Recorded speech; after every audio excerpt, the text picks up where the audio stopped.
Bem, então vamos falar sobre congruências, que é o título do capítulo 3. Então, 3.1, equações diofantinas lineares.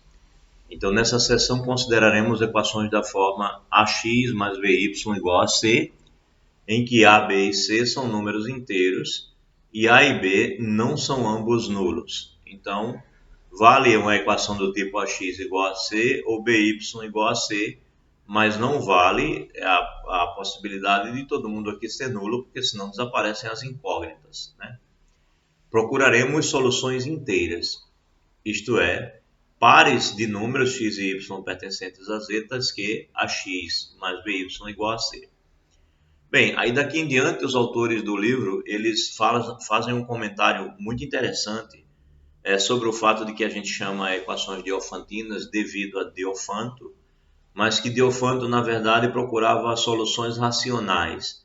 E eles até observam que talvez essas equações devessem, esse tipo de estudo em que você busca soluções inteiras, devessem estar mais relacionados a Fermat do que a Diofanto.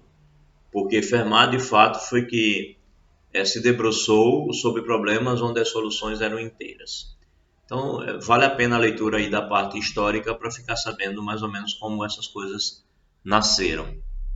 Bem, e aí ele, depois de falar da parte histórica, ele faz esse comentário aqui. Naturalmente, muitos problemas da vida diária admitem apenas soluções inteiras. Suponhamos, por exemplo, que se quer adquirir um determinado líquido que é vendido em recipientes de 71 ou de 151 e se deseja fazer uma compra de 1.251. Chamando de x e y o recipiente, o número de recipientes de 151 e 71, respectivamente, a resolução, coisa estranha, eu acho que eu estou lendo errado, né? Eu acho que isso não é o número 1, né? Aqui, ó. Acredito eu que estou lendo errado. Não tem nada a ver com 1 aqui. Não sei exatamente que mancha é essa que aparece aqui.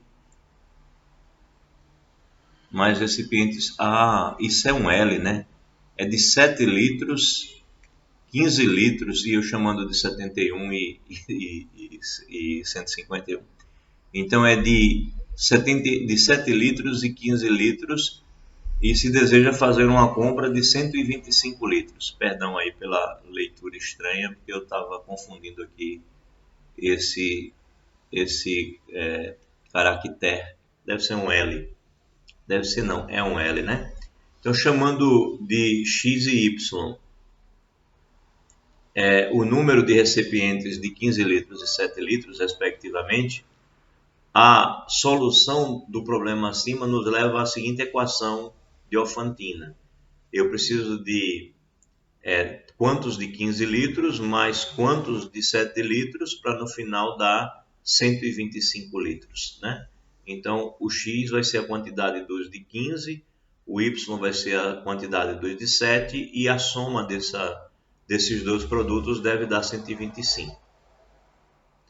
Bem, o leitor sabe, aqui é só para exemplificar um problema prático, né, do dia a dia em que se resolve com uma equação dita diofantina. Bem, o leitor sabe que uma equação do tipo ax mais by igual a c, em que se admitem valores reais para as variáveis x e y, representa uma reta no plano cartesiano. Assim, podemos interpretar a equação diofantina como o problema de determinar os pontos da reta que tem ambas as coordenadas inteiras. E aí ele dá esse exemplo aqui, né? A reta que vai passando pelos pontos menos 3, 1, menos 1, 0, 1, 1, etc., 3, 2. Né? Aqui ele está destacando alguns pontos que têm coordenadas inteiras. Porque, de fato, se a gente pensasse em x e y como números reais quaisquer, isso daqui era a equação de uma reta, né? Então, o problema de resolver a equação diofantina equivale ao problema de encontrar coordenadas inteiras em uma determinada reta. Quer dizer, pontos com coordenadas inteiras, ambas as coordenadas inteiras, tanto a coordenada x quanto a coordenada y. Bem, assinalamos alguns pontos dessa reta cujas coordenadas são ambas inteiras, né? Ele deu alguns exemplos aqui. Algumas equações de Diofantinas nunca têm solução. Por exemplo, essa equação aqui. Quando bate o olho nessa equação, se você já entendeu que você está lidando com equações onde as soluções são inteiras. Quando você bate o olho nessa equação, 4x mais 6y igual a 5. Para vocês é imediato, 4x mais 6y igual a 5. Você vai procurar soluções inteiras. Seria natural para vocês dizerem rapidamente que aquilo ali não tem solução?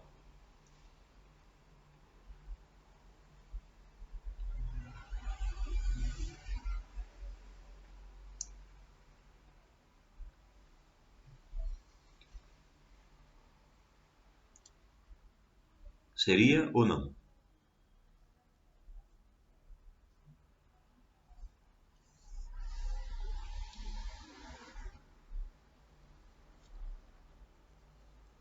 A equação é essa aqui. 4x mais 6y igual a 5. Você bateu o olho, 4x mais 6y igual a 5. Você está tentando encontrar um par de inteiros para colocar no lugar do x e do y e fazer com que aquilo ali dê 5. E aí? Seria imediato, então, professor.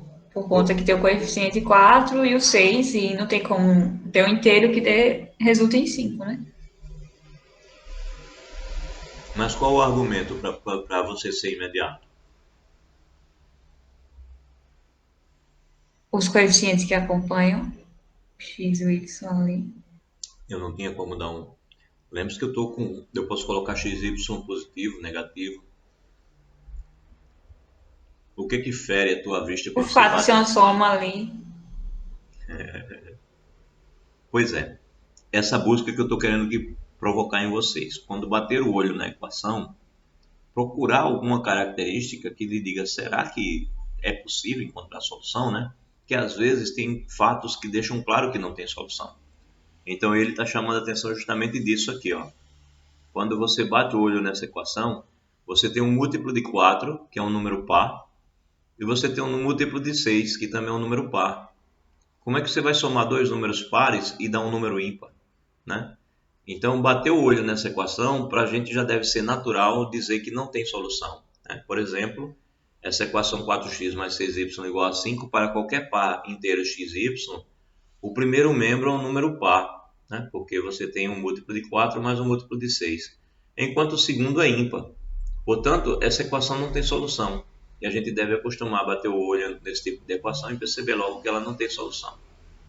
Então, começaremos o estudo procurando condições para a existência de solução.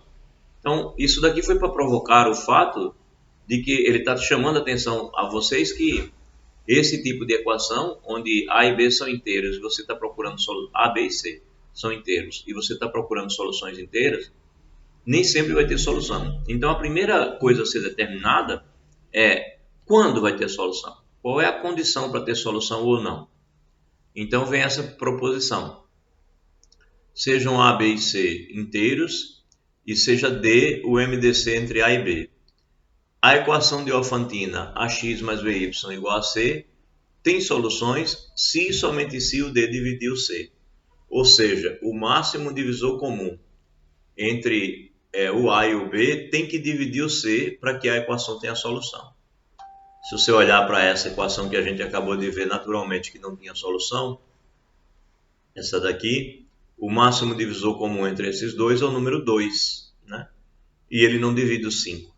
Então, quando o máximo divisor comum entre A e B não dividir o termo que está aqui em separado, essa equação não tem solução. Aí veja a demonstração. Consideremos o conjunto I de todos os valores que o primeiro membro pode assumir. Isso é, eu vou variar o x e o y aqui e eu vou calcular ax mais by enquanto eu vario o x e y e ver todos os valores possíveis aqui. Aí o que diz o teorema de Bezout?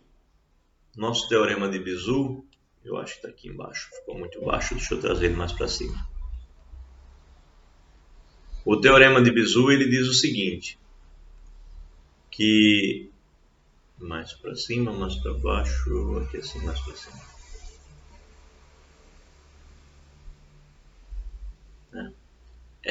Como no teorema de Bezout, que é esse teorema que eu coloquei aqui do lado, vem que I é um ideal de Z, mais ainda, se o D é o MDC entre A e B, vem também que I vai ser D vezes Z. Bem, quando a gente estudou a parte de ideais, o que o teorema de Bezout me garante? Ele me garante que se eu tiver A e B inteiros, e eu tenho D como sendo o MDC entre A e B, então existem R e S, tais que R vezes A mais S vezes B vai ser D. Então, o que eu estou te dizendo? Eu estou dizendo que nesta equação de Diofantina, na equação de Diofantina que a gente está estudando, AX mais BY igual a C, uma coisa eu garanto, é que existe um R e um S para colocar aqui no lugar do X e do Y, não estou te garantindo que vai dar D, mas eu garanto que existe o R e o S, não estou te garantindo que vai dar C, mas eu garanto que existe um R e um S, tal que eu consiga fazer com que isso dê D, né? Com que isso dê como resultado D. E quem é esse D? Esse D igual ao MDC entre A e B. Então eu estou garantindo que nessa situação o teorema de Bezout me garante que é possível encontrar uma solução para dar D. Mas o problema é que a minha equação não tem um D aqui, ela tem um C. Só que isso nos garante, quando a gente estudou lá ideais, que essas combinações todas elas são ideais.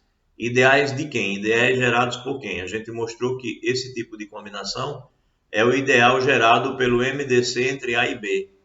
Então, o que a gente tem é que esses números aqui, da forma AX mais B, todos eles pertencem ao ideal gerado por D, ou seja, ao conjunto dos múltiplos de D, porque a gente também provou que os ideais em Z, todos eles são múltiplos de um único número. Então, no caso, a gente tem que este conjunto é formado por múltiplos do máximo divisor comum entre A e B. Então, todas as soluções possíveis, elas são múltiplos do máximo divisor comum entre A e B. Então, consequentemente, o que a gente afirma? A gente afirma que o C ele tem que pertencer ao ideal gerado por D. Isso significa dizer que o C ele é um múltiplo de D. Em outras palavras, D divide C. Tá? É consequência daqui do teorema de Bezout e da nossa teoriazinha lá sobre ideais. Pois bem, o que a gente acabou de afirmar? Afirmamos que só vai ter solução se e somente se o D divide o C, ou seja, o máximo divisor comum entre o A e o B divide o C. Essa é a primeira informação importante da equação de Diofantina. Bem, veremos agora como resolver uma equação de Diofantina no caso em que existem soluções. Bem, então, sejam A, B e C inteiros, tais que o máximo divisor comum entre A e B divide o C. Ou seja, estamos na situação em que a equação de Diofantina tem solução. Então, escrevendo D na forma D igual a RA mais SB, RS pertencendo a Z, e eu posso escrever assim porque o teorema de Bezout me garante que existem esse RS, né? Então, escrevendo D dessa forma, com RS pertencendo a Z, temos que, eu vou chamar de X0, R vezes C sobre D, e de Y0, S vezes C sobre D, é uma solução dessa equação, né? Porque se eu tenho que isso vai dar D, então eu posso multiplicar, aqui eu posso trocar aqui o R por R vezes C sobre D, né? Sobre um múltiplo, eu posso sair multiplicando todo mundo por C sobre D e continuará sendo solução, né? Já que D divide C, certo? Ou seja, eu tenho essa garantia aqui. eu tenho a garantia de que eu consigo fazer essa igualdade aqui. Então, eu posso simplesmente trocar R por R vezes C sobre D, já que, repito, D dividido 6 vai dar um inteiro, vai ser um múltiplo aqui do R.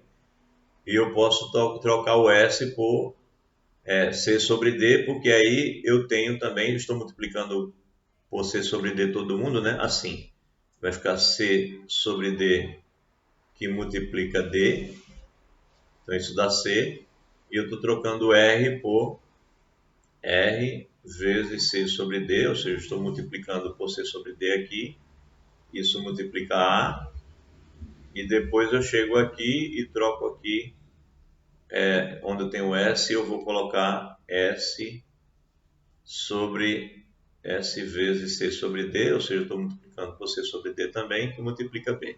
Então, estou multiplicando isso aqui tudinho por C sobre D. Então, o D aqui vai cancelar, eu vou ter um C. Como o D divide 6, isso aqui vai dar um inteiro, então isso daqui vai ser uma parte da solução, vai ser o meu x0. E como isso aqui dá um inteiro, isso daqui vai ser também uma parte da minha solução, que ele chamou de y0, né? x0 e y0. Então, toda outra solução tem essa forma, é dessa forma. Bem, até aqui ele mostrou que isso é uma solução, né? De fato é uma solução. Basta você sair multiplicando isso, essa igualdade que você sabe que é verdadeira, por C sobre D, que vai dar C. Então, consequentemente, esses dois números aqui são soluções. Agora, essa é a outra afirmação a ser demonstrada. Toda outra solução é dessa forma. X igual a R vezes C sobre D, que é essa parte que ele pegou aqui, mais B sobre D vezes T, Y igual a S vezes C sobre D, menos A sobre D vezes T, onde T varia entre os inteiros. T fica variando, o que nos dá a ideia de que não existe uma ou duas soluções, e sim a quantidade que eu quiser aqui, mudando o T.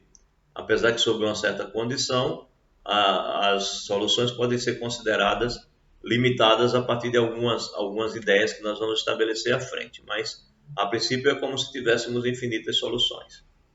E, reciprocamente, para t pertencendo a z, os valores x e y dados pelas fórmulas acima são soluções da equação. Bem, para verificar que de fato isso daqui vai ser a única solução, tem todo um outro procedimento. Para mostrar que isso daqui é solução, basta fazer a multiplicação do C sobre D por essa igualdade. É o que ele vai fazer abaixo na demonstração.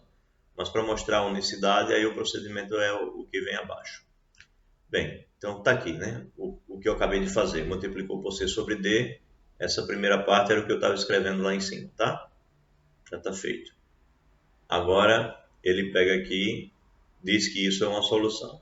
Devemos provar agora que todo par de inteiros da forma dada no enunciado é solução e, reciprocamente, que toda solução é dessa forma. Bem, de fato, dados, se você pega o x0, um x escrito assim, isso daqui, esse x0 mais b sobre t sobre d vezes t, é essa parte aqui, tá? Isso aqui é o x0. E essa aqui vai ser o y0, é o que ele está escrevendo aqui. Então, de fato, dados x como sendo isso e y como sendo isso, substituindo na equação, temos a vezes isso, mais b vezes isso. Você distribui, né? Distribui naturalmente. E isso vai dar justamente a vezes x0 mais b vezes y0 igual a c. Por quê?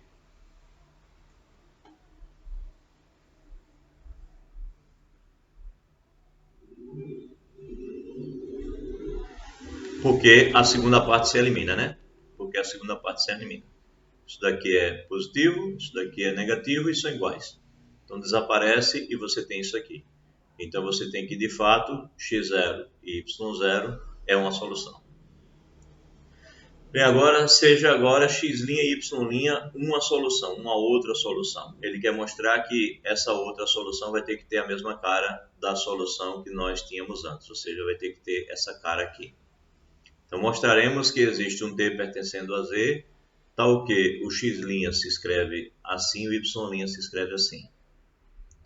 Bem, como x' e y' é solução, temos que a x' mais b y' vai ter que ser igual a c.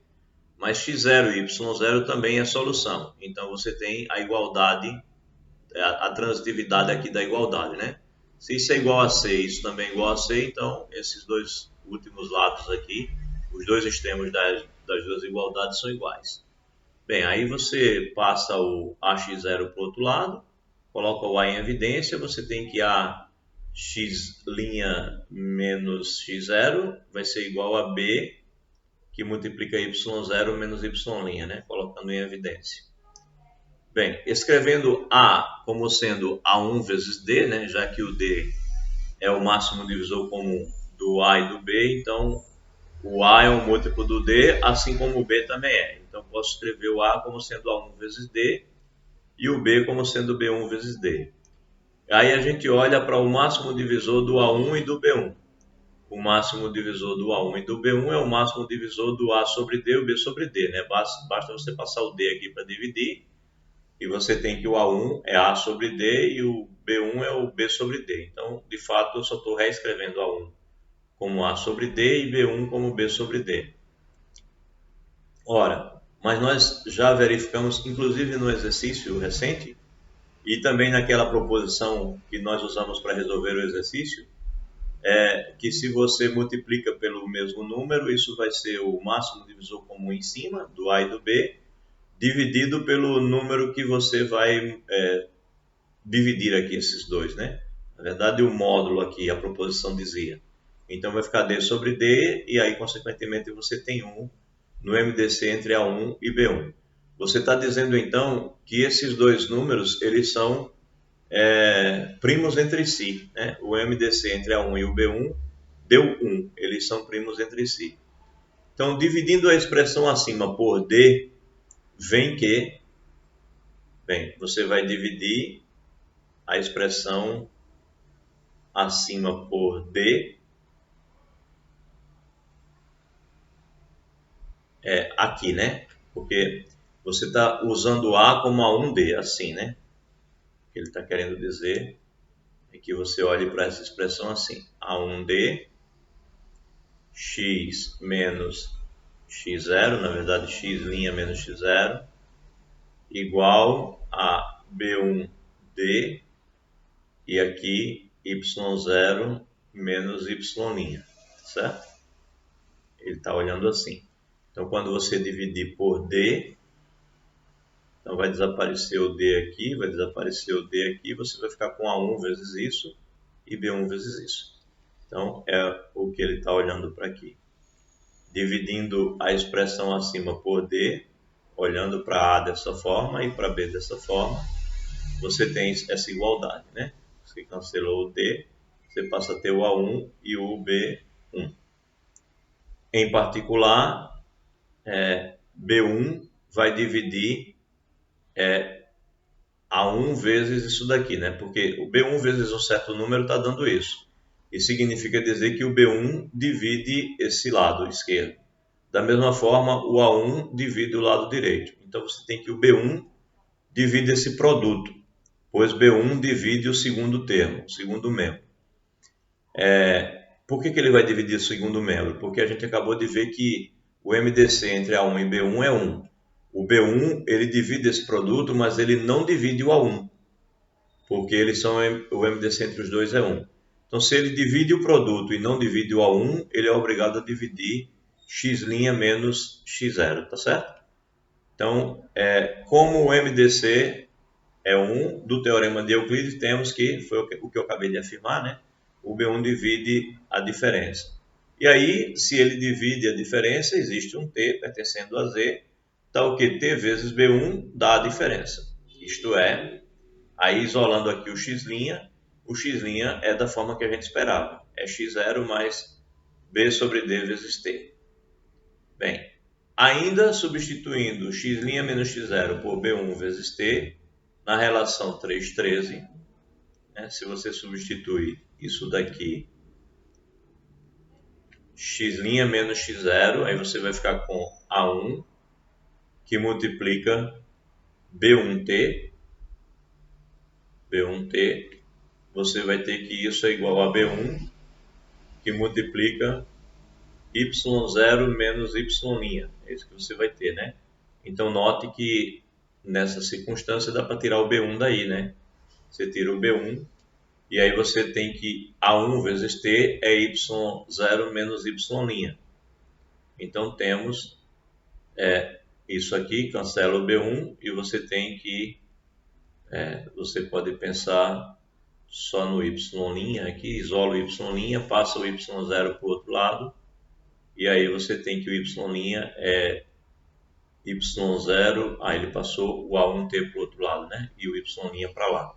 Aí o y' ficou positivo, o y0 estava aqui, continuou positivo e o A1T vem para o outro lado. Então você tem que y' é y0 menos A1T, e A1T, o A é o A sobre D, então pode ser substituído de volta, e você tem também o que você queria em relação ao y'. Ou seja, você acabou de mostrar que se você tiver uma outra solução, né, seja agora x' e y', se você tiver uma outra solução, elas serão dessas duas formas aqui. X' é x0 mais b sobre dt, e y' é y0 menos a sobre dt. Então, uma solução geral, né, para toda a equação de Diofantina tem sempre essa cara. x0 mais b sobre d vezes um certo número t, e o y pode ser escrito como y0 menos a sobre dt. Toda a solução de equações diofantinas, então, vai ter esse jeitão de escrever. Onde, lembre-se quem é o x0 e quem é o y0, né? Quem é o x0 e quem é o y0. x0 é aquele r sobre c sobre d, e o y0 é o s sobre vezes c sobre d. Lembrando que o r e o s é aqueles dois números que a gente obtém quando a gente coloca o d na brincadeira ao invés do c, né? Ou seja, esse r vezes o x mais o s vezes o y dá o d. É assim que a gente sabe quem é o r. O c é dado na equação e o d é o MDC entre os dois. Então você tem como determinar quem é o x0 e quem é o y0, e você tem então como determinar todas as soluções de uma equação de Diofantina usando essas duas formulazinhas. x0 e y0 você calcula como falamos acima, e depois acrescenta b sobre dt, faltou o t aqui, né? T, onde o t é um número inteiro, tá? Ele fica variando e ele vai te dar então infinitas soluções. Mais na frente, repito, vamos restringir um pouco para a gente não considerar como se fossem infinitas, porque a gente vai tratar a coisa como classes de equivalência. Então vai resumir um pouco, mas ao pé da letra a quantidade de soluções é infinita. Bem, complicadinho, né? Mas interessante. Alguma pergunta?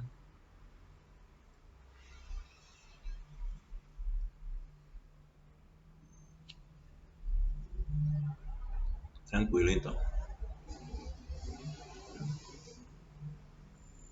Exemplo. Vamos determinar as soluções dessa equação de Diofantina. Primeiro passo, sempre. Calcula o MDC entre A e B. Encontrei 8. Tenho que olhar se o 8 divide o 40. Porque se não dividir, não tem solução. Você automaticamente vai dizer solução vazio. Tá? Então, exercício bom de prova. Coloco lá na prova para você resolver. Coloco um aqui, não tem a solução. O cara vai demorar quanto tempo para fazer? 30 segundos. Né? Vai calcular o MDC, descobrir que não divide esse cara e automaticamente dizer que a solução é vazia. Então, como o 8 divide o 40, a equação tem, de fato, soluções. Né? Se divide, tem infinitas. Então, calculando RS, tais que R vezes 56 mais S vezes 72 seja igual a 8. Então, Lembre, né? Você está querendo determinar quem é o x0 e quem é o y0. E aí você precisa, para determinar quem é o x0 e o y0, você precisa do R e do S. Então esse é o primeiro passo, determinar o R e o S. Então, R vezes 56 mais S vezes 72 dá o MDC, que é 8. Temos que R igual a 4 e S igual a menos 3. Para isso, pode usar o algoritmo de Euclides, V242. Esses dois números, lembram lá, né, do algoritmo de Euclides, que você ia fazendo de trás para frente e encontrava os dois números? Então, treina lá o algoritmo de Euclides, que ele vai lhe ajudar a encontrar esse R e esse S. Tá? Então, aqui, R igual a 4, S igual a menos 3. Se você substituir aqui, isso vai dar 8. Tá? Repito, treina o algoritmo de Euclides para poder encontrar esses dois números. Mas, então, depois que você usou o algoritmo de Euclides e encontrou, então o que é que você pode fazer? Multiplicando por 40 sobre 8, quem é o 40? O 40 é o C. Quem é o 8 é o MDC. Você está fazendo esse produto aqui, ó. Você está fazendo o produto C sobre D, para multiplicar o R e para multiplicar o S para obter quem é o x0 e o y0. Então, C é o 40 e o MDC é o 8. Então, você está fazendo 40 sobre 8. Então, você encontrou R igual a 4, S igual a menos 3. E aí, você está fazendo o C sobre o D, que é 5, multiplicando o R e multiplicando o S. Quando você multiplica 5 vezes R, 5 vezes 4, você tem 20. E quando você multiplica 5 vezes menos 3, você tem menos 15. Então, você tem x0 igual a 20 e y0 igual a menos 15. Calculando, então, 56 sobre 8, você tem 7. E 72 sobre 8, você tem 9. Ele pegou aqui o A sobre o D e o B sobre o D, certo?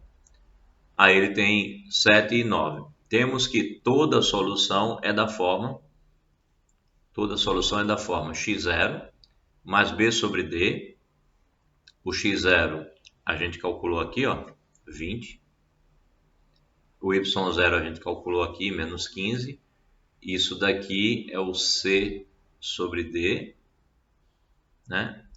Então, olhando aqui para a solução geral, ele precisava do B sobre D, ele tinha o x0, ele usou o C sobre D para achar o x0 e o y0, multiplicando por R e por S.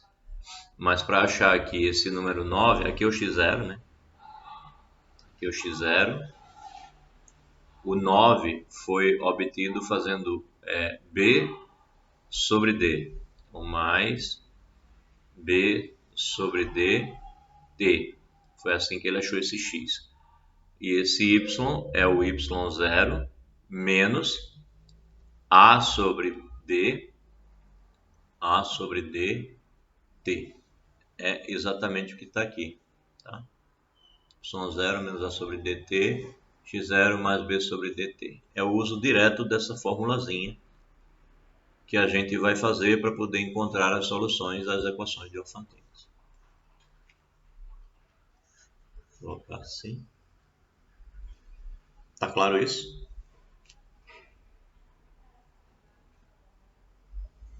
É continha, né? A demonstração vale a pena olhar várias vezes até entender algum passo que por acaso não tenha ficado claro. E note que na continha a gente vai precisar daquele processo regressivo lá do algoritmo de Euclides, tá? Que você faz aquela chavezinha e depois você sai voltando, né? Tá? Aquele método lá que encontra o MDC com aquela chavezinha, você encontra o MDC.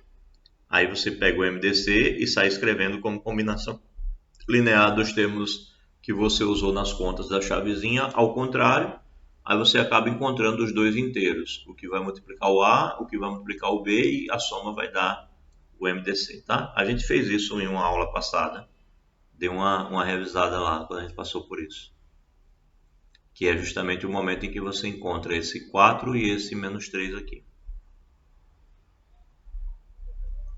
Bem, mais um exemplo. Consideremos a equação correspondente ao problema de que falamos no começo da sessão. Então tem o 15x mais 7y igual a 125. Temos que o MDC entre 15 e 7 é 1. Olha que maravilha. Como 1 divide todo mundo, né? Então, como você tem que... o MDC deu 1, você tem que aqui tem que dar 1. Esse aqui é o MDC, né? 1. Aí ele vai procurar lá, pelo método lá do algoritmo de Euclides, um número que multiplique o 15 e um número que multiplique o menos 2, ou que multiplique o 71. Agora uma observação. O 71 não, o 7, né? Agora uma observação. Eu chutei e achei os números. Se você está no meio de uma solução de equação de Diofantina e você encontra os números sem precisar usar o algoritmo, você já ganha um certo tempo. Então, de repente, pode ser muito fácil encontrar, pode ser números pequenininhos. Geralmente, nas provas, a gente coloca números pequenininhos porque o que interessa é que você entendeu a teoria. Então, às vezes, não se coloca números maiores, às vezes, se coloca um númerozinho maior para você ser obrigado a fazer o uso do algoritmo de Euclides, tá? Então, se o número for mais chato de encontrar, o R e o S, você usa o algoritmo de Euclides. Se não for difícil de encontrar, for muito imediato lá, bateu o olho e já viu, é 1 e 2, 3 e 4, menos 1 e 5, sei lá. Bateu o olho e percebeu, você já pode colocar o R e o S direto, sem precisar fazer o algoritmo de Euclides. Então, aqui, por exemplo, ele tinha o 15 e tinha o 7, e ele queria que desse 1. Então, ficou fácil para ele perceber que 2 vezes 7 dava 14, né? Então, ficava muito perto do 15. Então, se ele coloca menos 2, ele tem justamente menos 14, e aqui basta que ele coloque 1, ele tem 15. Então, ele percebeu que era fácil conseguir uma diferença para dar 1. Então, nem precisou usar o algoritmo de Euclides aqui. Ele chutou mesmo, né? Ele percebeu que dava 1 e menos 2. Né? Colocando 1 e menos 2 aqui, era fácil de ver que dava 1. Então, chutou aqui, encontrou o R e o S necessários para continuar as contas dele. Então, vem que que uma solução particular é o x0, né? Ele é obtido multiplicando o R, que no nosso caso é 1, por C dividido por D, e o C é o próprio 125, o D é 1, então 125 vezes 1 é justamente o produto, o que ele está fazendo aqui é o produto R sendo multiplicado por C sobre D. É isso que ele está fazendo. É que o C é 125 e o D é 1, por isso que C dividido por D dá 125, e esse produto vai dar o próprio 125.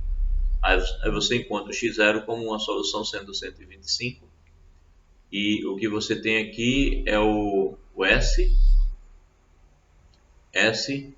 sendo também multiplicado por C sobre D. Então você tem esse menos 250. Então x0 e y0 são uma solução. Então você tem que upar 125 e menos 250.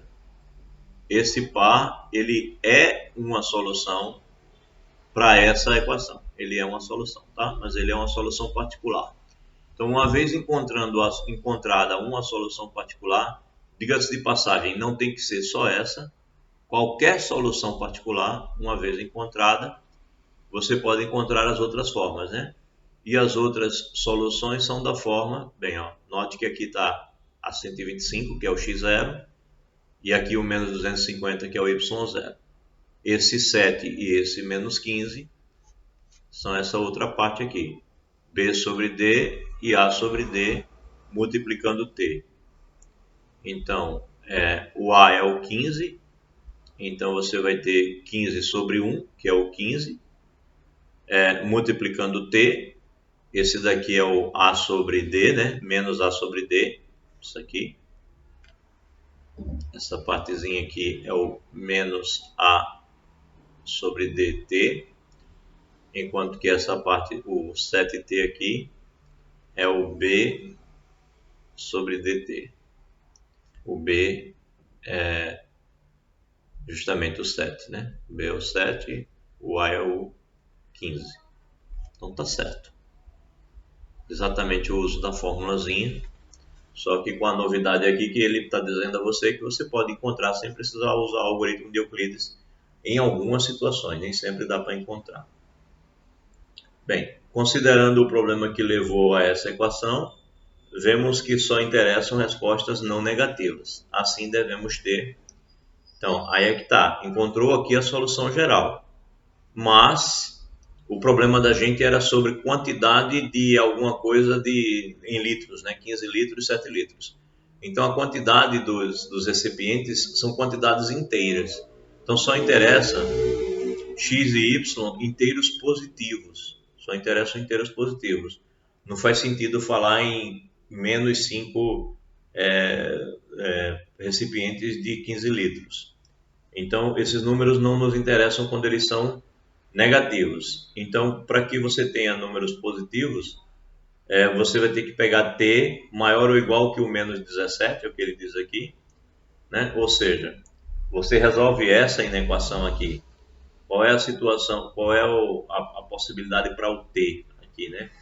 Bem, você tem, resolvendo essa inequação, você tem que o 7t ele tem que ser maior ou igual que menos 125. E aí, dividindo aqui por 7, você vai ter que o t é maior ou igual que o menos 17.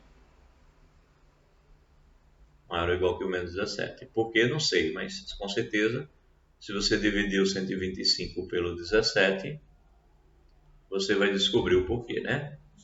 Ou seja, pelo 17 não, perdão, pelo 7.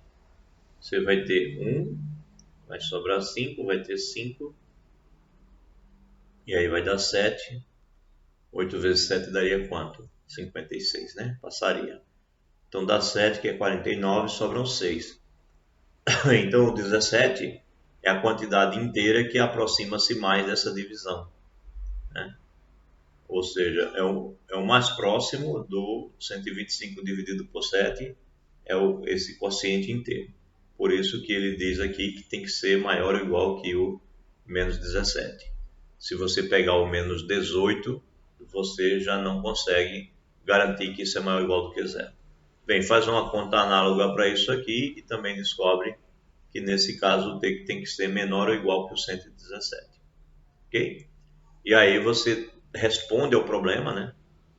A única solução não negativa, a única resposta não negativa se obtém, portanto, para t igual a menos 17. E nesse caso temos, então, é maior ou igual quando t é menor ou igual que 1 menos 17, é menor ou igual, ambos os casos sim, não, ambos os casos tem que ser maior ou igual que zero.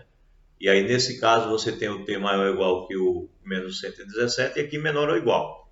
Como tem que valer as duas, a única possibilidade que você tem é que o t seja o próprio menos 117. Então quando você coloca menos 117 aqui no lugar do t, você obtém os números x igual a, aqui, né, no lugar do t aqui. Você coloca o menos 17 aí, você tem x igual a 6 e você tem y igual a 5. Então, a solução única positiva para o problema que ele te deu é essa aqui, x igual a 6 e y igual a 5. Ou, em outras palavras, você vai ter que comprar 6 frascos de 15 litros e 5 de 7 litros, né? E se você fizer isso, você vai ter comprado os 125 litros que você estava querendo. Ok? Tranquilo? Pois bem, bastante útil essas equações, elas resolvem problemas interessantíssimos em matemática. As tais equações diofantinas. Bem, tem mais uns pedacinhos aqui para a gente falar. Deixa eu ver que horas são. Tá cedo. Dá tempo da gente falar bem isso. Bem, aí a seção chamada congruência. Eu tô com um certo temor, porque nós somos só 7 aqui na sala agora. E como eu sou um deles, só são 6, né?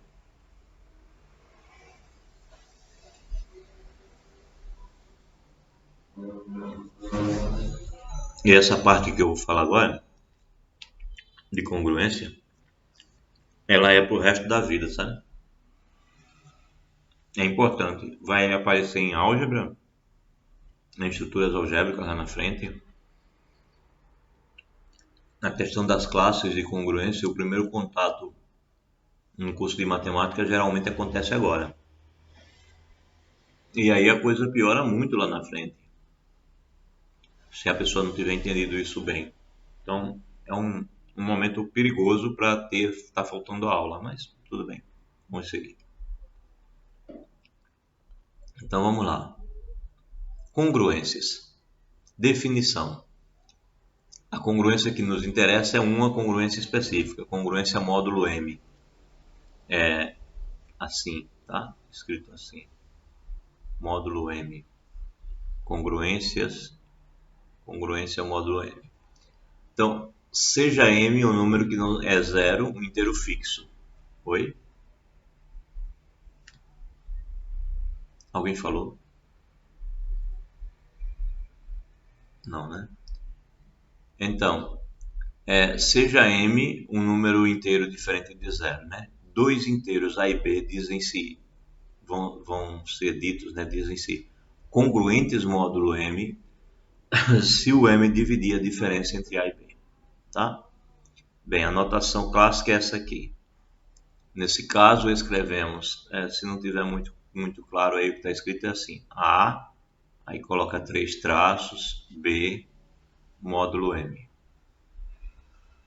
Então, dizer que A e B são congruentes módulo M, a notação clássica é essa. A é congruente a B módulo M. Para indicar que A e B não são congruentes módulo M, a gente vai e passa um traço. Gauss escreve nas disquisitiones, não sei qual a pronúncia para isso, mas não deve ser muito diferente disso não, acho que eles dizem todas as letras, né? Que foi induzido a utilizar o símbolo 3 tracinhos, ele foi induzido a usar esse símbolo devido à grande analogia com a igualdade algébrica, ou seja, essa forma de relacionar números A e B inteiros, dois números inteiros, ela parece muito com a igualdade, ou seja, dois números que são congruentes módulo M, eles são como se fossem iguais. Então, com a nossa definição, A congruente a B módulo M, se e somente se o M divide o A menos B. Então, o que está dito aqui é exatamente o que diz a definição, né? É o que diz a definição. A notação natural a ser usada é essa aí. Ou, equivalentemente, se existe um inteiro Q, tal que A seja igual a B mais MQ. Sim, porque dizer que o M divide A menos B é o mesmo que dizer isso. Por quê? Porque dizer isso é a mesma coisa que dizer que A menos B é igual a M vezes Q. Ou seja, existe esse Q. E dizer que existe esse Q é dizer que A menos B é múltiplo de M, ou seja, que o M divide o A menos B. Dizer isso é a mesma coisa que dizer que são equivalentes. Como M divide A menos B, se e somente se o módulo do M também divide o A menos B, né? Se o número positivo divide um número qualquer inteiro, então o negativo dele também vai dividir, né? Se você trocar o sinal, vai continuar dividindo. Então ele diz que daí em diante não vai mais se preocupar com os negativos. Ao invés de ele pensar no inteiro M diferente do zero, como está aqui, ao invés de pensar no inteiro M diferente do zero, ele vai se dar ao luxo de usar M maior do que zero, né? Já que tanto faz usar positivo ou negativo, ele vai se dar ao luxo de usar só M's maiores do que zero. Então, por exemplo, 5 é congruente a 9 módulo 2. Por quê? Porque o 2 divide 5 menos 9. 5 menos 9 é menos 4 e o 2 divide o menos 4. Mas o 5 também é congruente a 9 módulo 4, porque 5 menos 9 é menos 4 e o 4 divide o menos 4. Aliás, é fácil verificar que dois números são congruentes módulo 2, se e somente se eles são ambos pares ou ambos ímpares. Ele diz que é fácil verificar. Claro, né? O que acontece é o seguinte, é que se você tem x e y e eles são ímpares, x ímpar e y também ímpar, se você garante que ambos são ímpares,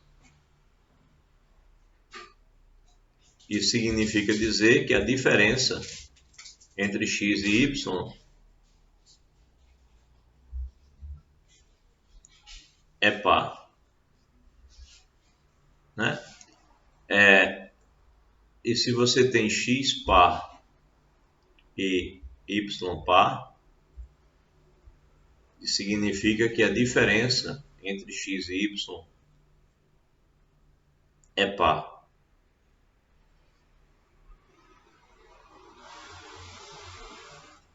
Então, ele está dizendo aqui que é fácil verificar que dois números são congruentes no módulo 2, ou seja, são par, se e somente se eles são ambos pares ou ambos ímpares. Porque se um for par e o outro for ímpar, a diferença dá ímpar, não importa a ordem. Ok. Aí ele diz, podemos dar outra caracterização da noção de congruência. Então, essa proposição que dá outra caracterização. Seja M um inteiro fixo. Dois inteiros A e B são congruentes módulo M, se e somente se eles têm como resto o mesmo inteiro quando dividimos por M. Ou seja, ele está dizendo que dizer que A é congruente a B módulo M, a gente está definindo nesse nosso livro-texto, a gente está dizendo que isso só acontece se somente se o M dividir o A menos B. A nossa definição diz isso. Mas essa proposição está dizendo que isto é a mesma coisa que dizer que o A vai ser congruente a B módulo M se e somente se o resto, os restos ou o resto, colocar os restos das divisões de A e B por M são iguais. Então, na verdade, eu poderia ter definido dessa maneira, ter dito que são congruentes quando o resto das divisões são os mesmos, e depois provar essa outra forma, ou então definir dessa maneira e provar essa outra forma. Ele optou por esse segmento. Ele definiu nessa primeira forma e vai provar que isso acontece. Mas alguns autores definem dessa forma e provam que isso acontece. Ou seja, dizem que dois números inteiros são congruentes módulo M quando os restos das divisões desses dois números por M são iguais, definem dessa maneira e depois provam que isso significa dizer que o M divide a diferença. Ou define dizendo que o M divide a diferença e prova que os restos são iguais. Tanto de uma maneira quanto da outra você vai encontrar os livros por aí. Vamos à demonstração. A demonstração é a seguinte. Bem, pensa no número A e pensa no número M, e aí o algoritmo da divisão nos garante que existe o Q1 e o R1, ou seja, na divisão de A por M existe um quociente e um resto, onde o resto é limitado entre o 0 e o M. E na divisão de B por M existe um outro quociente e um outro resto, onde com o resto também limitado entre o 0 e o M. O que acontece é o seguinte, se você fizer A menos B, você vai ter que A menos B subtraindo, né, a primeira linha da a segunda linha da primeira linha. Então vai ser MQ1 mais R1 menos MQ2 mais R2. Então vai ficar menos MQ2 menos R2. E aí ele vai e coloca o M em evidência, né? Então M multiplica o Q1 menos o Q2. E aqui você tem R1 menos R2. Ora, o que você tem é que o M divide o A menos B se somente se o M dividir isso aqui, né? Ou seja, se o A e o B são congruentes módulo M, significa dizer que A menos B, eu só vou ter que o M divide eles dois, né? Se somente se o M também divide isso. Ou seja, em outras palavras, se eu consigo colocar aqui o M dividindo o A menos B e essa resposta é inteira, isso significa dizer que eu posso colocar o M aqui e essa resposta é inteira, mas isso é óbvio, porque aí nesse caso o M cancela com o M, ele sempre vai dividir essa parcela, mas aí para que ele divida o lado esquerdo da igualdade, ele também é obrigado a dividir essa outra parcela. Então, o M só divide esse se dividir também isso aqui. Ora, mas aí lembre-se que o R1 e o R2 são menores do que o M, né? Então, como é que o M estará dividindo os dois? Como é que eu posso dividir essa diferença? Se R1 e R2 são menores e, consequentemente, a diferença também é menor, né? Então, como a diferença é menor, a única possibilidade do M dividir essa diferença é se essa diferença for zero. É a única chance dele poder dividir essa diferença. É se a diferença for zero. Ora, mas se a diferença é zero, isso significa dizer que eles são iguais, né? Então, de fato, se o M divide A menos B, ou seja, se A e B são congruentes módulo M, então obrigatoriamente os restos são iguais. É isso que está demonstrado aí nesse resultado. Vocês veem muito isso em diversas abordagens de estruturas algébricas em geral. Às vezes você vê por exemplo, vocês ainda não viram estruturas algébricas, né? Mas sei lá, álgebra linear, pronto, álgebra linear vocês viram. Em álgebra linear, o cara define subespaço vetorial como sendo um subconjunto de um espaço vetorial que também é um espaço vetorial. E aí ele prova um teorema como você caracterizar subespaço sem precisar usar a definição. E aí existem outros autores que definem o subespaço como sendo um subconjunto que é fechado para as operações de adição e multiplicação por escalar, né? E o que mais? E que a diferença, eu acredito, né? Se eu não me engano, é a diferença dos dois vetores tem que continuar lá. Não lembro qual é o resultado. Bem, mas tem um resultado na álgebra linear que às vezes é usado como definição.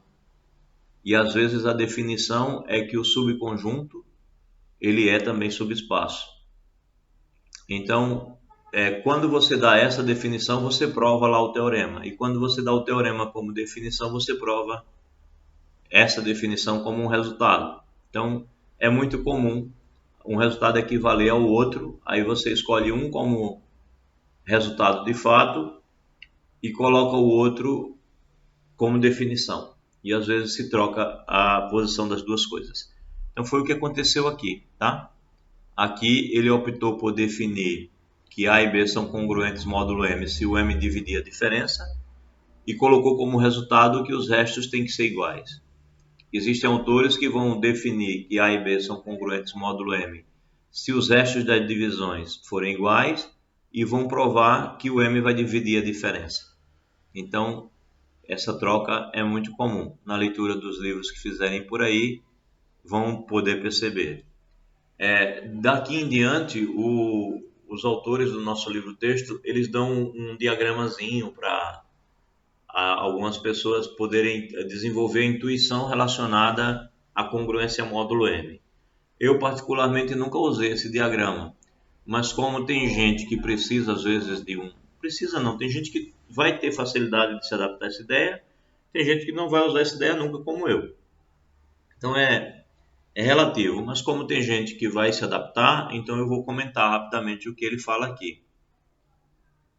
Ele diz assim, ó: utilizando uma circunferência dividida em m partes, então você tem uma circunferência e divide em m partes. Você Por exemplo, vamos supor que você está pensando numa congruência módulo 5. Sei lá, 5 pode ser. Você está pensando numa congruência módulo 5. Então você pega uma circunferência, está dizendo isso. Você pega uma circunferência e nessa circunferência você coloca 5 pontos, geralmente equidistantes, né? Sei lá, 2, 3, 4, 5.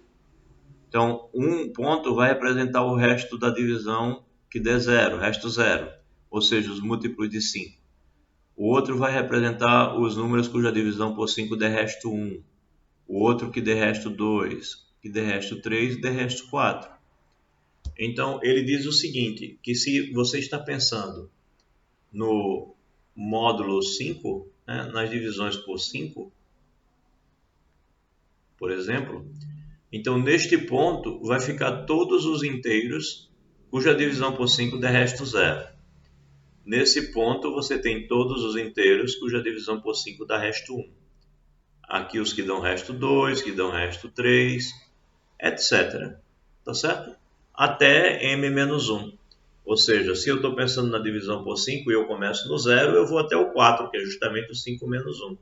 Então, pensando de maneira geral, vai desde o 0 até o m-1. E assim é como se aqui você transformou um conjunto que é infinito, que é o conjunto dos números inteiros, em caixinhas, né? Você colocou aqui infinitos múltiplos de 5, aqui infinitos números cuja divisão por 5 dá resto 1, infinitos cuja divisão por 5 dá resto 2 e assim por diante. Então ele coloca ele dá um nomezinho aqui, essa representação pictórica, como sendo útil, né, para você pensar um pouquinho. Ele diz assim, como dois quaisquer desses inteiros não são congruentes módulo m, claro, né, porque se eles forem congruentes módulo m, a gente acabou de ver que eles vão ter o mesmo resto na divisão por m. Então, se você pegar dois inteiros que estão em dois pontos distintos, eles têm restos distintos. Então, como eles têm restos distintos, eles não são congruentes módulo m. Né? Ele diz aqui prove, mas provar é exatamente usar o resultado anterior. E todo inteiro congruente a um e apenas um desses números, né? Quer dizer, todo inteiro vai estar só em um desses pontos, porque nenhum inteiro, ao ser dividido por 5, vai dar dois restos diferentes. O resto é único. Então, podemos associar cada inteiro a um único ponto assinalado. Com essa correspondência, dois inteiros são congruentes módulo m se e somente se estiverem representados pelo mesmo ponto da circunferência. Né? Ok. Bem, aí ele começa a olhar isso como uma coleção, né? Uma coleção de m inteiros, a1 até a m, diz-se um sistema completo de resíduos módulo m se cada inteiro é congruente módulo m a um único AI. Obviamente, o sistema completo de resíduos mais simples que podemos obter é aquele que começa no zero e vai até o m-1. Ou seja, por exemplo, pensando no 5, eu posso dizer que o conjunto de restos possíveis diferentes seria, por exemplo, os números 0, 1, 2, 3 e 4. Isso daqui é um conjunto de 5 números que tem restos diferentes na divisão por 5. Mas eu também poderia falar, por exemplo, eu poderia começar aqui no 10. 10, quando eu divido por 5, dá resto 0. 11 dá resto 1. 12 dá resto 2. 13 dá resto 3.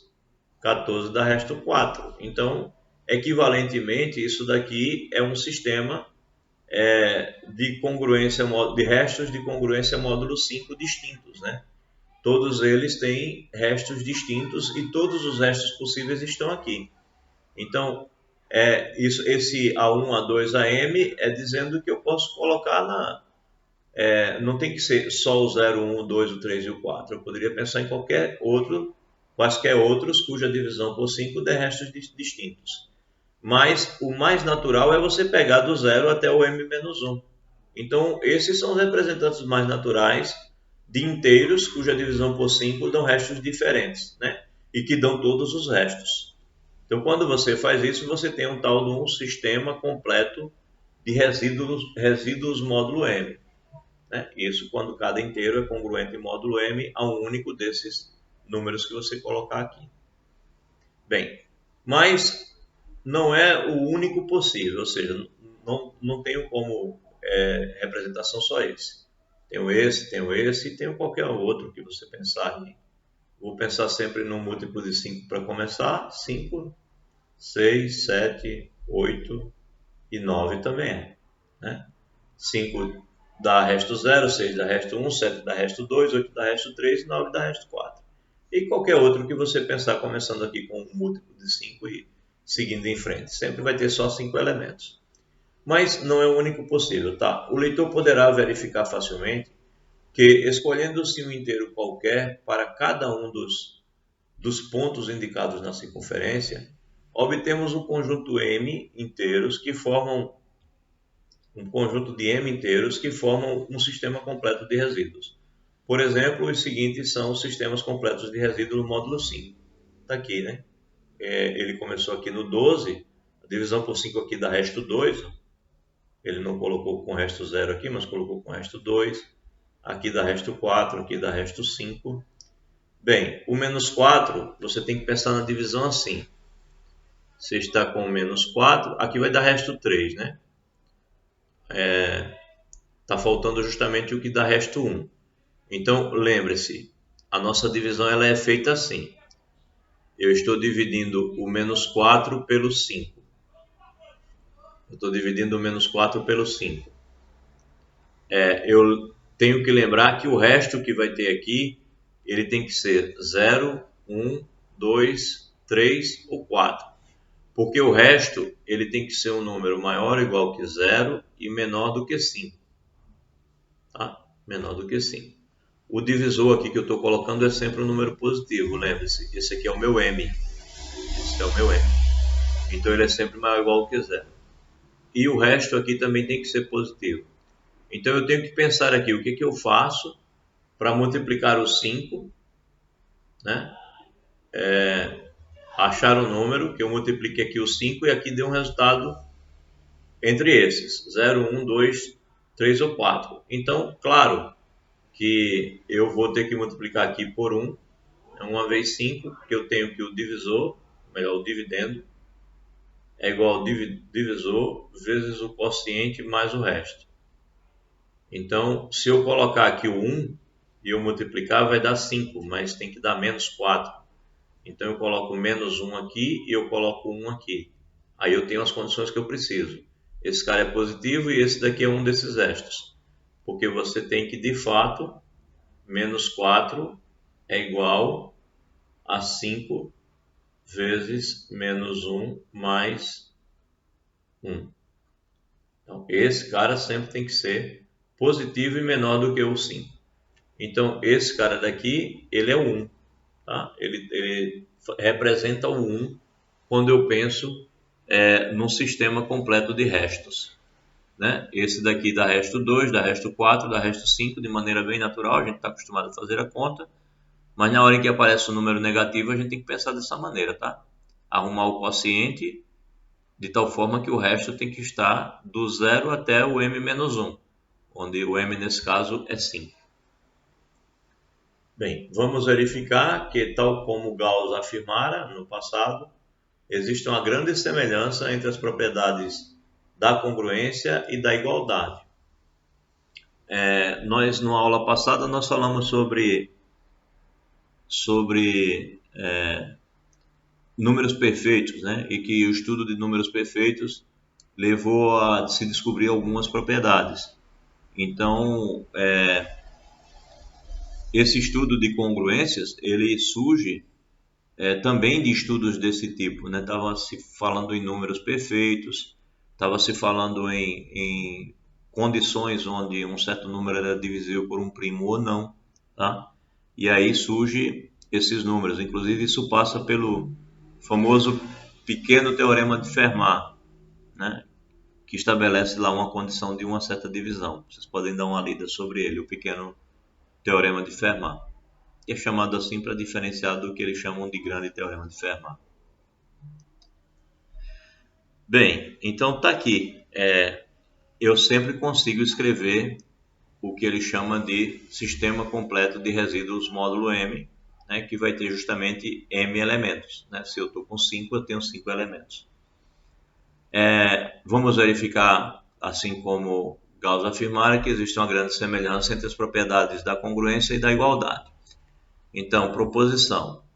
Sejam M um número maior do que zero, um inteiro fixo, e A, B, C e D inteiros arbitrários. Então, valem as seguintes propriedades. A é congruente a A. Aí pense na igualdade, né? Na igualdade, o número é sempre igual a ele mesmo. Se A é congruente a B, então B é congruente a A. Se A é igual a B, B é igual a A. É verdade. Se A é congruente a B e B é congruente a C, então A é congruente a C. Se A é igual a B e B é igual a C, então A é igual a C. Essas três primeiras estabelecem que isso é uma relação de congruência de fato, né? Que são justamente a reflexividade, a simetria e a transitividade. Então, de fato, já era de se esperar, né? Já que a igualdade também é uma relação de equivalência, então a congruência, como a gente disse que se assemelha a uma igualdade, é uma relação de equivalência também. E se A é congruente a B e C é congruente a D, então você consegue somar dos dois lados, ou seja, é compatível com a adição, assim como a igualdade também é compatível com a adição. Se A é igual a B e C é igual a D, então se você somar o C e o D dos dois lados da igualdade, continuará igual. Se A é congruente a B, então A mais C é congruente a B mais C módulo M. De fato, também, se você tem que A é igual a B e você soma dos dois lados o mesmo número, continuará sendo igual. Veja que são propriedades que também valem para a igualdade. Se A é congruente a B e C é congruente a D, também dá para você multiplicar os dois lados. E também é verdade que se A é igual a B e C é igual a D, A vezes C é igual a B vezes D. Se A é congruente a B, então a potência A elevado a N é igual à potência A elevado a N, quando você pensa em igualdade, e também é válida para a congruência. A congruência A elevado a N é igual à congruência quer dizer, se o A é congruente a B, a congruência de A elevado a N e B elevado a N também vale. E se A mais C é congruente a B mais C, módulo M, então na verdade você consegue fazer o cancelamento. Cancelamento esse que também vale na igualdade. Então, de fato, são muitas propriedades que valem em congruência módulo M e que também valem em igualdade. Bem, a demonstração tem algumas que são bem imediatas, como ele diz mesmo, né? As propriedades 1 e 3 são de demonstrações imediatas e ficam a cargo do leitor. Porque isso daqui significa simplesmente dizer que o M divide o A menos A. Só que o A menos A é zero. Então é claro que o M divide o A menos A. Então uso isso aqui, escreve a demonstração com cuidado, né? Não venham me dizer depois que eu disse que isso já é o suficiente para a demonstração. Tenho que escrever a demonstração, tenho que redigir a demonstração, tá? E 3 são... o 3 também, ele diz que é imediato. Então, aqui A e B, B e C, então A e C. Aqui é aquela coisa. Você tem que o M divide o A menos B e você tem que o M divide o B menos C. Né? Então, seria algo assim, né? Temos que essas duas coisas acontecem. E o que eu quero provar é que o M divide o A menos C. Ora, mas se o M divide esse, está faltando o traço. Se o m divide esse aqui, e ele também divide esse, então ele divide a soma, né? Portanto, o m divide o a menos b mais b menos c. Ou seja, o m divide a soma. Já que ele divide as duas parcelas, ele divide a soma. Só que isso é exatamente a menos c. Então, isso demonstra, né? Temos que isso, portanto, isso. Isso demonstra o terceiro que ele pediu aí. E esse daqui, temos isso.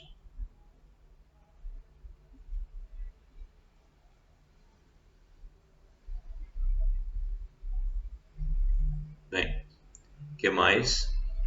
1 e 3. Para provar 3, observemos que... mas ele diz que 3 é imediato e começa a provar aqui. Tá, foi o que eu acabei de fazer. Quando eu li essa primeira frase, pensei que ele não tinha feito aqui logo abaixo. Não lembrava que eu tinha visto isso aqui feito. Bem, tá bom. Logo é congruente, a demonstração está completa aqui. A demonstração de 4 é análoga à anterior e 5 segue de 4.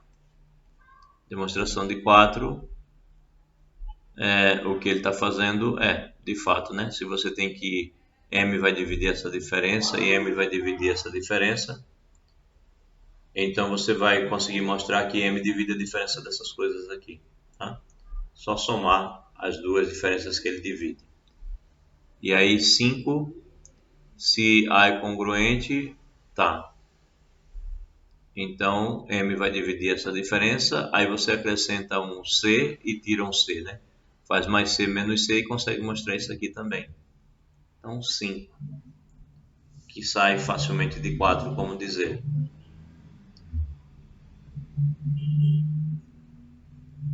Observando por 1 que c é congruente módulo c, sim. Porque aí você coloca o c dos dois lados lá na tua demonstração. E para provar 6, mudaremos levemente a estratégia. Vamos ver o 6. Se A é congruente a B e C é congruente a D, então o produto vale. Então, para provar 6, mudaremos levemente a estratégia. Se A é congruente a B módulo M e C é congruente a D módulo M, existem inteiros Q1 e Q2, tais que o A menos B é Q1 vezes M e o C menos D é Q2 vezes M. Né? E aí ele passa o B para o outro lado, D para o outro lado. Logo, o que acontece? Você tem que A vezes C, né? Faz o produto do lado esquerdo, é igual ao produto de B mais Q1M vezes D mais Q2M. Coloca o M em evidência, que aparece multiplicando esses termos aqui, e aí você tem que o AC se escreve dessa maneira. Isto é, significa que o M divide essa diferença, né? Ou seja, o M divide o AC menos o BD. Né? Porque isto é um número vezes M, passa o BD para o outro lado, fica C menos BD igual a um número vezes M. Ou seja, o M divide o AC menos BD, donde significa que AC e BD são congruentes módulo M. E, novamente, o oitavo segue do sexto. Cadê o oitavo? A possibilidade de ser somado os dois lados. Segue do sexto. O sexto é o produto. O oitavo é a soma. Mas aí tomando-se A igual a C e B igual a D e usando a indução em N. Poxa, dá um pouquinho de trabalho fazer isso aqui, né? Na verdade eu falei oitavo, mas é o sétimo. O oitavo realmente não tinha sentido, que o oitavo é soma. O sétimo é o da potência, né? Você vai pegar aqui, ao invés de pensar A vezes C, você vai pensar A vezes A. Ao invés de pensar B vezes D, você vai pensar B vezes B. Então você já tem que é verdade para o quadrado. E aí você supõe que é verdade para um n qualquer e prova que é verdade para um n mais 1. De fato, a demonstração sai pela indução, a demonstração do 7 usando o 6. O do 7 usando o 6. E finalmente, para demonstrar o oitavo, a gente observa, cadê o oitavo? É o da soma. A gente observa que se A mais C é congruente a B mais C módulo M, temos diretamente que o M divide a soma, né? Ou melhor, a diferença. E aí quando você faz a diferença, já aparece que A é congruente a B. Então é imediato, é só fazer a diferença, usar a definição e aparece o resultado. Bem, a propriedade 8 da proposição anterior é análoga à cancelativa da soma, né? Verdade. A gente tinha comentado. Se você tirar o C daqui, você fica só com A e B. É análoga à cancelativa. A semelhança com as propriedades da igualdade sugere também que poderia valer a cancelativa do produto. Você vê aqui a 8, você tem a cancelativa da C. O C você pode tirar. Mas quando você olha para a do produto, a do produto é essa aqui, né? Você tem que, se o A é congruente a B, então o AC é congruente a BD. Eu acho que não quero olhar essa, mas é isso mesmo. A é congruente a B e C é congruente a D. E você tem que A vai ser congruente a C, vai ser congruente a BD. Mas você não tem uma situação assim, né? Você não tem que A, C congruente a B, C módulo M. Você não tem nenhuma propriedade dizendo isso. Módulo M implica A congruente a B módulo M. Você vê que isso de fato não acontece. Tá? Isso não acontece. E aí é isso que ele está comentando aqui contigo. Não acontece o cancelamento quando você está pensando no produto. Né? Ou seja, isto é, que se o C for diferente de 0, módulo M, então AC congruente a BC módulo M implicaria, né, em A congruente a B módulo M. Ou em termos de divisibilidade, se o M não divide o C e M divide C vezes A menos B, então M divide A menos B. Então, como já sabemos, isso vale em geral se o MDC entre M e C for 1. Né?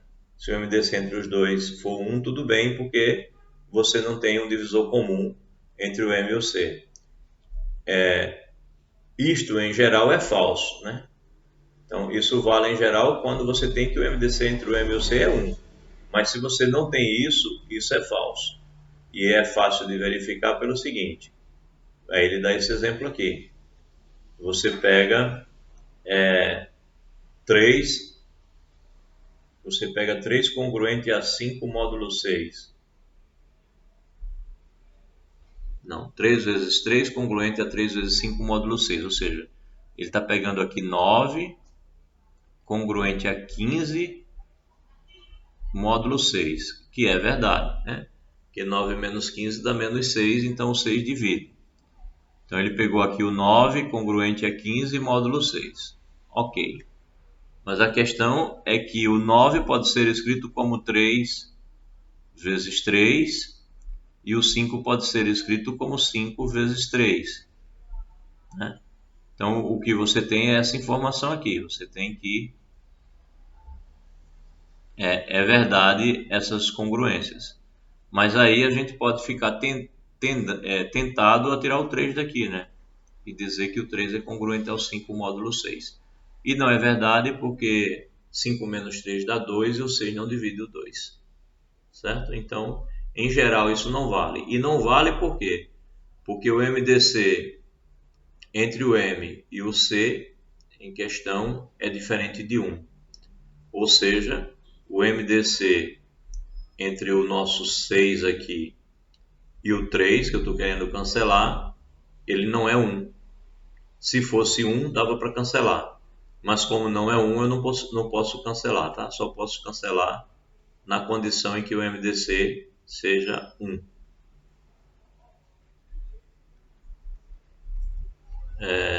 Falta pouquinho. Mas que horas já são? 5 minutos. Estou tendencioso a terminar. Está tão pertinho. Concluir, tá? Concluir minha leitura disso aqui. Não falta muito. Então, proposição. Seja M um inteiro fixo e sejam A, B e C inteiros arbitrários. Se o MDC entre o C e o M é 1, então AC é congruente a BC módulo M. Se isso daqui acontece, isso implica que A é congruente a B módulo M. Ou seja, vale a lei do cancelamento. Quando este número que eu estou cancelando, ele tem o MDC com o M aqui igual a 1. Então eu posso cancelar. A demonstração. Se AC é congruente a BC módulo M, significa dizer que o M divide o A menos BC, né? Porque é AC menos BC, ele colocou o C em evidência. Aí, como o MDC entre o C e o M é 1, né? Então, se o M divide o produto e ele tem MDC com um dos fatores igual a 1, então ele divide o outro fator, né? É isso que a gente tem lá do Teorema de Euclides. Então, você tem que o M divide o A menos B. Ora, isso significa então dizer que o A é congruente ao B módulo M. Observamos de passagem que se o MDC entre C e M é igual a um D diferente de 1, sempre existem inteiros A e B, tais que A não é congruente a B módulo M, mas AC congruente a BC módulo M. Ou seja, sempre há a possibilidade disso falhar, se o D for igual a M, isto é, se o C é congruente a 0 módulo M. Então, para inteiros arbitrários A e B, tem-se que AC é congruente a BC módulo M, independentemente de A e B serem ou não congruentes módulo M. Tá? Então, sempre é possível você encontrar um C. Você tem que A e B podem não ser congruentes módulo M, mas sempre é possível você encontrar um C que você multiplique dos dois lados e que faça com que a congruência seja válida, né? Só que lembrando que essa condição em que o A e o B não sejam congruentes entre si, esse C que eu estou pegando, ele vai ter o MDC com um M diferente de 1, né? Se o C que eu pegar tem MDC com um M igual a 1, então essa condição só vai acontecer quando A for congruente a B módulo M. Isso consigo ser independentemente de A e B serem não congruentes módulo M. Isso se o D é menor que o M. Aí a gente pode escrever o M como sendo um K vezes D, lembrando que o D é o divisor comum do M e do C. E aí eu vou ter que o M se escreve como um K vezes D e o C se escreve como um K' vezes D.